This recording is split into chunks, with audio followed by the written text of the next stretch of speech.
Hello friends, welcome to my channel. તો ચલો આજે આપણે બ્રેડ પકોડા માટેની રેસીપી જોઈશું। એના માટે મેં થોડો ચણાનો લોટ લીધેલો છે, એમાં 2 ટેબલસ્પૂન જેટલું મેંદો નાખીશું એટલે થોડો ટેસ્ટ સરસ આવશે।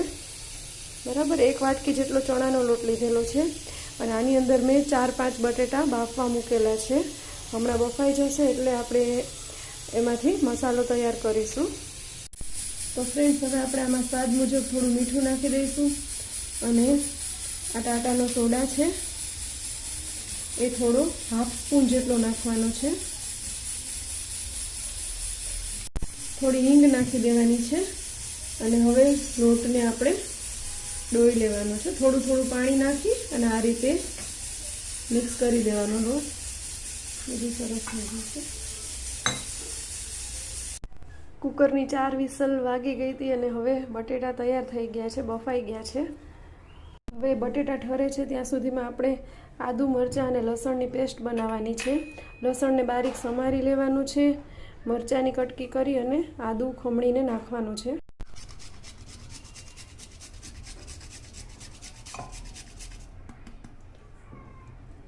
થોડું આદુ નાખી અને એને ખાંડી લેવાનું। હવે ફ્રેન્ડ્સ, બટેટા ઠરી ગયા છે અને એનો મસાલો બનાવીએ છીએ ત્યાં સુધીમાં તેલને ધીમી આંચ ઉપર ગરમ મૂકી દેવાનું છે અને આ બાજુ બટેટાનો મસાલો તૈયાર કરવાનો છે।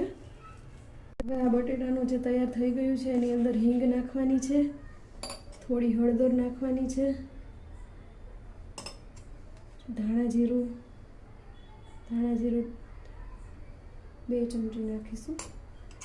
પછી જેટલું તમે તીખું ખાતા હોય એ પ્રમાણે મરચું નાખવાનું છે, લાલ મરચું। પછી થોડું લીંબુ નીચવી દઈએ। આદુ, મરચાં, લસણની જે આપણે ખાંડીને પેસ્ટ બનાવેલી છે એ પેસ્ટ ઉમેરી દઈશું આમાં।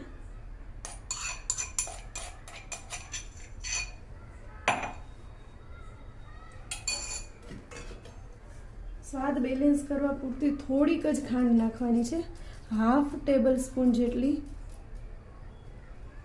ગળા સ્વાદમાં ન આવે એનું ધ્યાન રાખવું, બાકી ભાવશે નહીં એટલે થોડીક જ, બહુ ખટાશ ન આવે ને લીંબુની એટલા માટે। ત્યાર પછી થોડી ધાણા ભાજી નાખી દેવાની છે, જે મેં ધોઈને સાફ કરીને સંવારી લીધી હતી। હવે આ બધું મિક્સ કરી દેવાનું છે એટલે મસાલો પકોડા માટેનો રેડી થઈ જશે।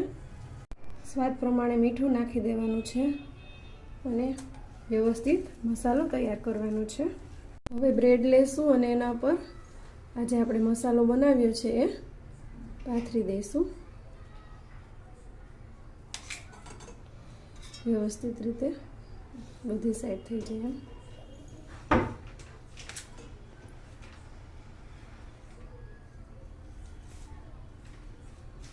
હવે આ મસાલો લગાડી લીધા પછી એના પર એક બ્રેડ મૂકી દેવાની છે, પછી આવી રીતે દબાવી દેવાની।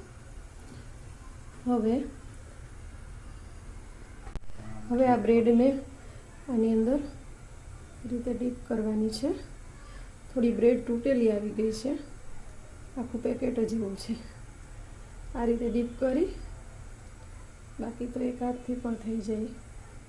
અને હવે એને તેલમાં તળવા માટે મૂકી દેવાની છે।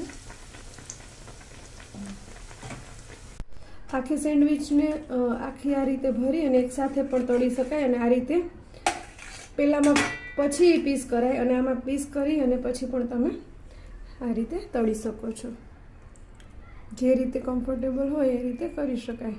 મસાલો જોઈને લાગશે કે બહુ વધારે તીખું હશે, પણ એવું નથી। હું કાશ્મીરી મરચુંનો યુઝ કરું છું, મરચું જેથી તીખું ન લાગે બહુ। હવે પકોડા બનીને રેડી તૈયાર થઈ ગયા છે। એને તમે સોસ સાથે અથવા તો આંબલી અને ખજૂરની ચટણી સાથે ખાઈ શકો છો।